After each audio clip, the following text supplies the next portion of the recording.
get out to the field, doing what I love. As long as I'm out here, I don't care where I end up. Big old buck on the ground, about had a heart attack. Can't wait to tell the boys back at the bone shack. Bring it on back to the bone shack.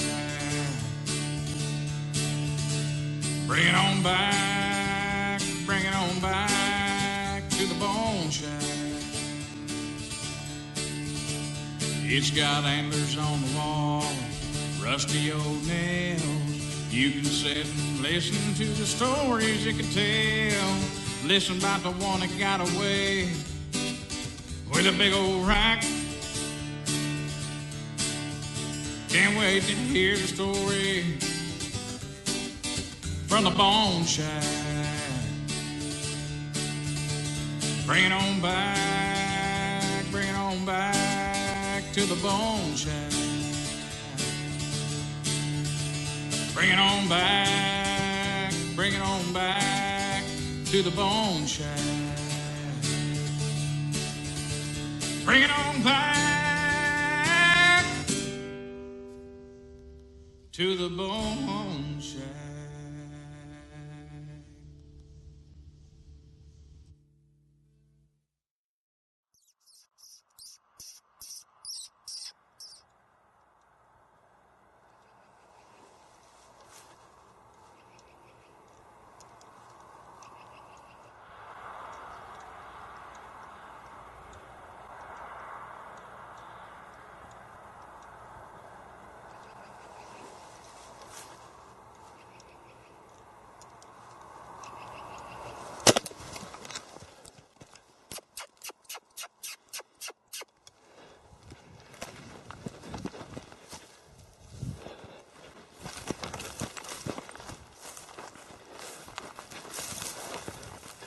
I may have hit him a little far back.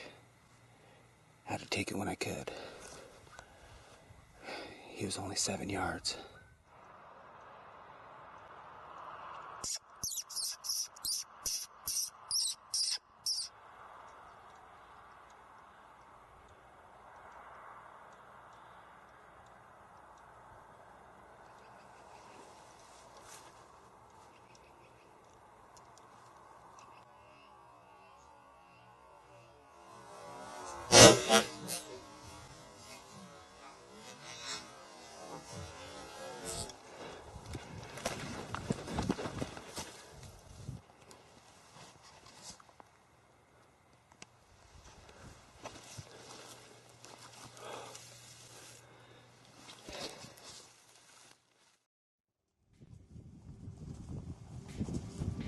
It was getting awful close to dark, with the cam strap rolling, as I headed over to the point of arrow impact to check for blood.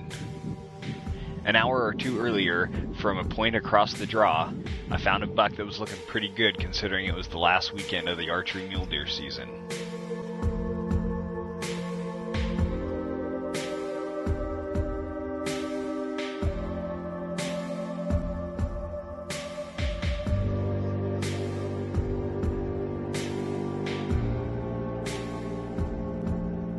There's a pretty good wind blowing, and time was definitely of the essence, so I left a camera filming on a tripod and headed down the ridge to see how close I could get.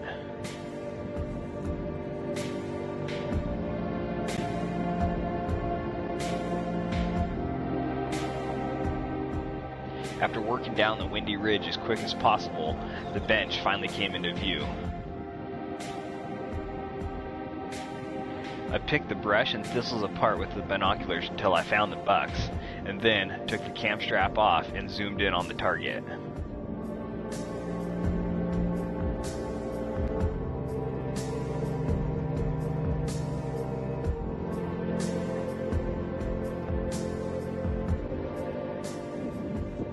At this point, he's at 90 yards, but in wind like this, I want to be closer to 30. So, to keep the wind in my favor, I dropped over the backside of the ridge and got down on their level.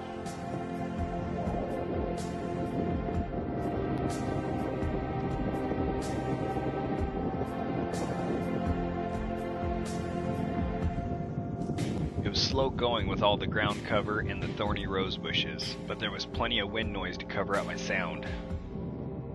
If the bucks were still there, then I was getting close. That's when I saw movement up ahead, as the 4-point the target was with bedded down in the thistles not more than 30 yards ahead.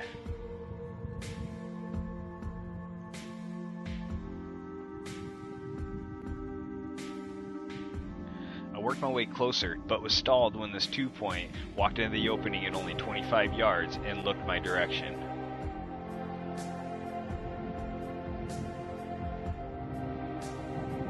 That's the target buck on the right, as I hang out just out of sight, about 30 yards away in the brush. The 2-point stares me down for about 5 minutes before he finally leaves the scene.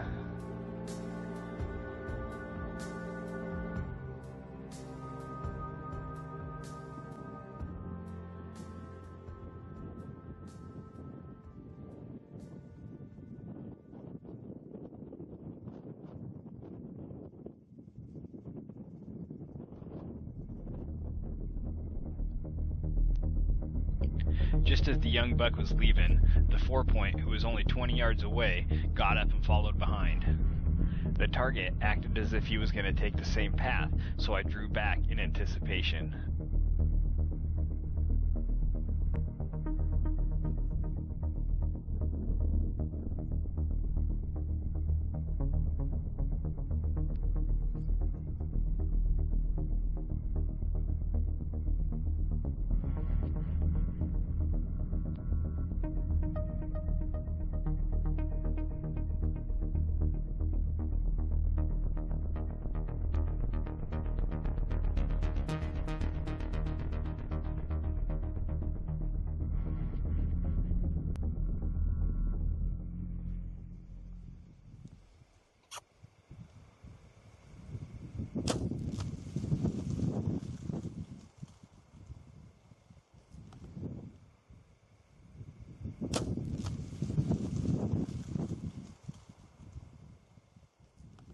Perfect. The buck stopped, quartering away at 30 yards. There was only a small window through the vegetation, but I could see right where that arrow needed to go.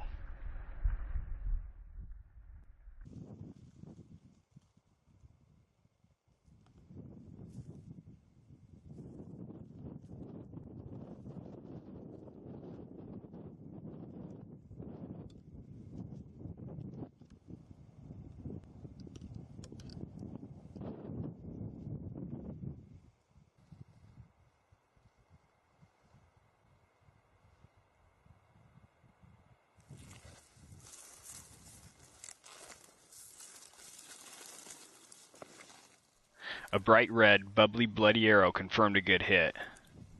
I snuck over the edge in hopes of finding him before dark, but all I found was a big, nasty canyon. It'd been raining nearly every night, so I didn't really want to leave until the morning. I hiked back up the ridge where I could find some cell service and called my brother, who wasn't very far away. He was to bring lights and packboards. To pass the time, I pulled off the cam strap and replayed the footage.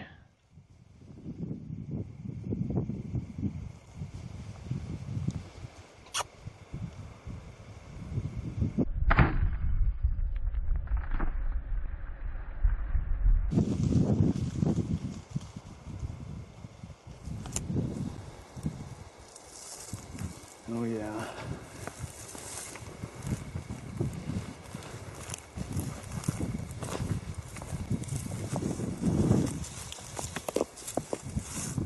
Yes, dude. Yeah, it's pretty good. huh? Tumbled pretty good. Awesome, man.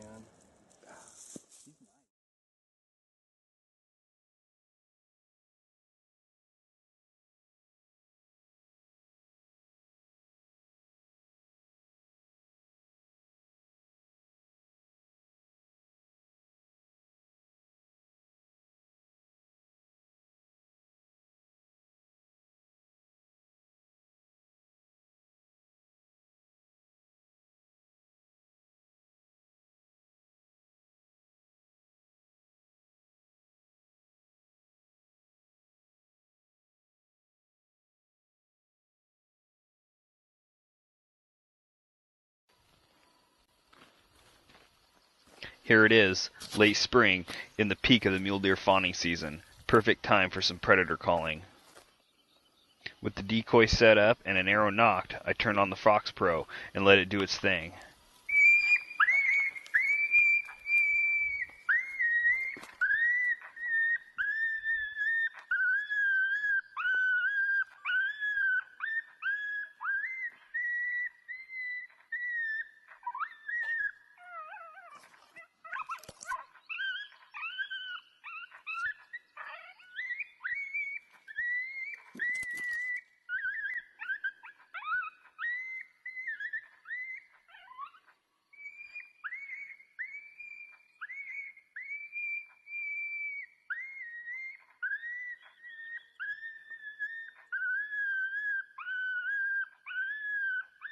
At 8 minutes into the set, a coyote shows up at about 90 yards.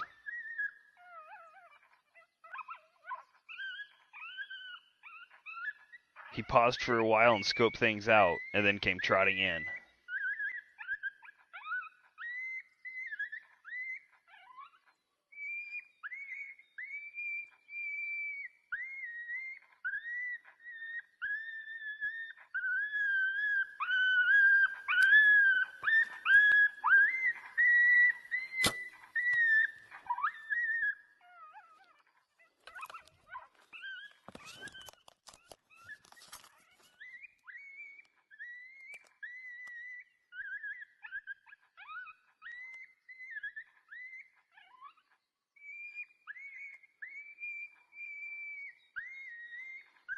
Oh yeah, rolled that dog at about 50 yards on the run.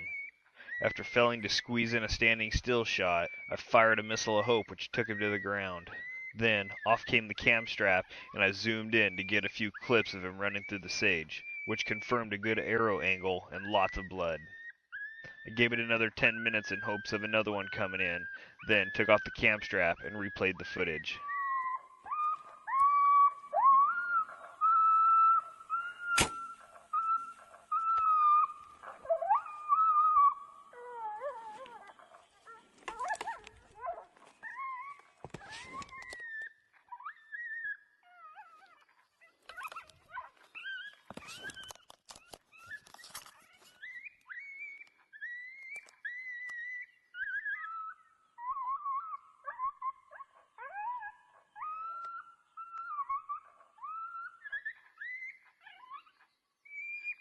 The arrow didn't penetrate as deeply as I'd have liked, but if you look closely, you can tell that it's heading the right direction and see blood gushing.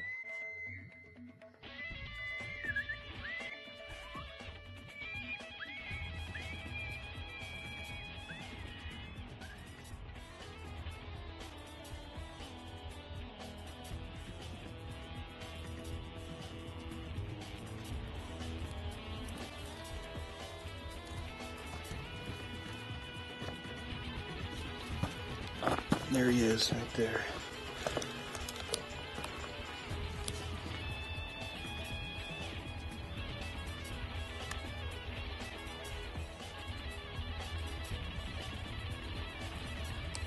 Well, tracked him down.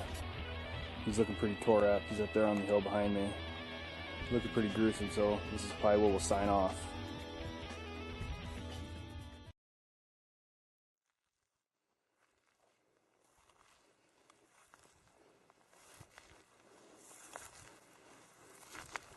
It's only 9 o'clock on the opening day of the 2012 archery deer season.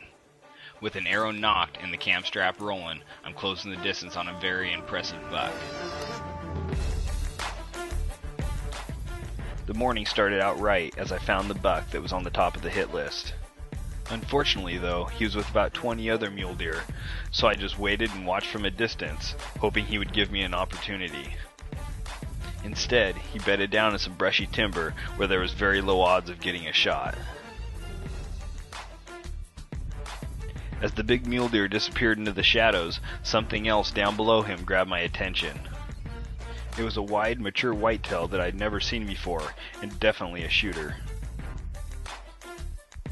There was only a slight breeze, but I figured he'd head for deeper cover pretty soon, so I decided to see if I could make something happen. I gathered up my gear and put some thick wool socks on. then took one last look to make sure he was still there. He hadn't moved any, so with the cam strap rolling and my bow in hand, the first stalk of the season began.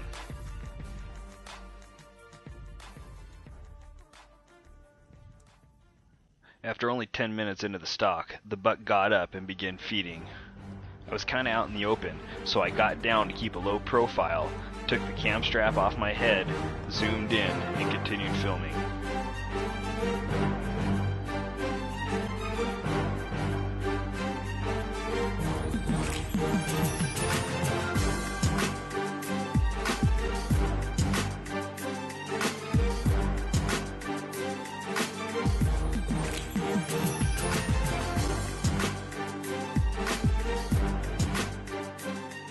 The buck eventually fed over into the next draw and out of sight, and before I knew it, I was approaching the tree that he was just feeding under.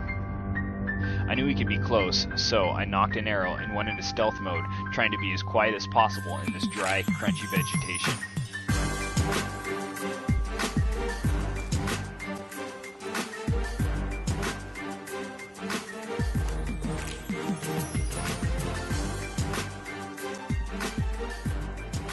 As I came around this tree, a rump and a wide rack disappeared into the brush only 40 yards ahead.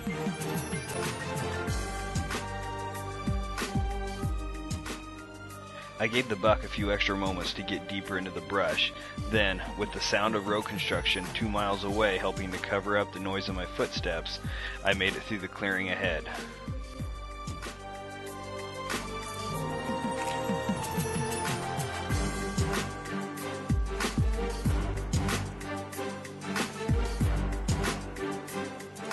As I approached this fence that I didn't want to have to cross, I caught a glimpse of the buck's rack on the other side of the rise, not more than 50 yards away.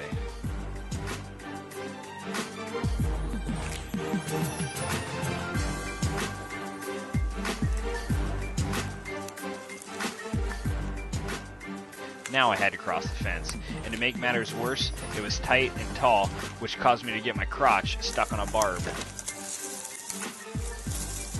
Then I jabbed my lens with a limb.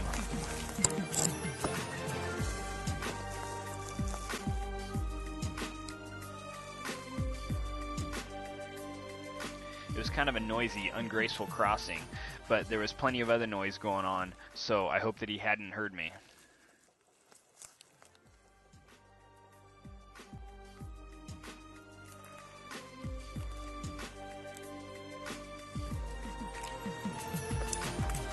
I continued to move forward until I spotted the buck licking himself in the dark shadows only 35 yards ahead.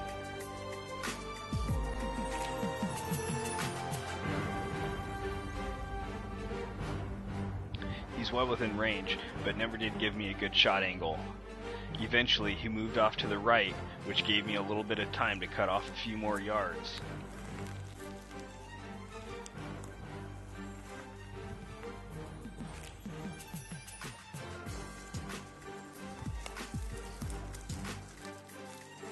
Then he stepped into a black hole at only 30 yards, which was just too good of an opportunity to pass up.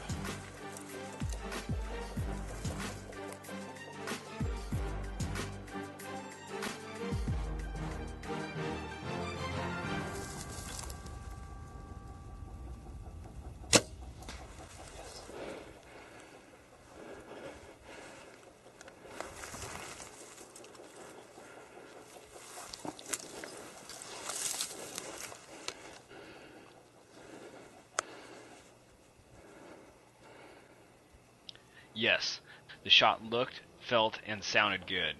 Unfortunately, though, he made it out of sight, so I was going to have to give him some time. After a little recuperation, I went over to the black hole and looked for the arrow.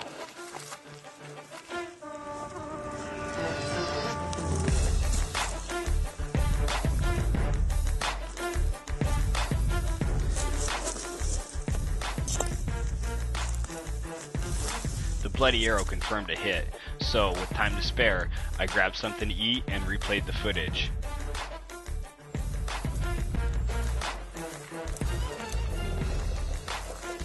It was a huge disappointment when I realized all that was visible is a flash of white upon arrow impact.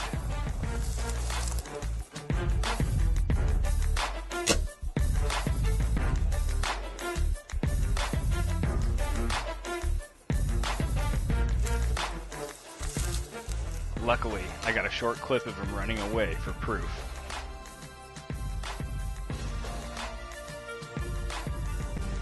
After a good little wait, I got on the blood trail, which led me up out of the canyon and into the clearing on top.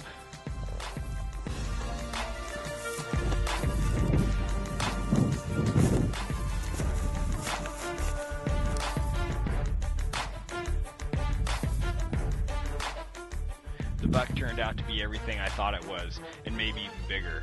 It was only opening day of archery season, and I got to hang my tag on the whitest whitetail I'd ever seen.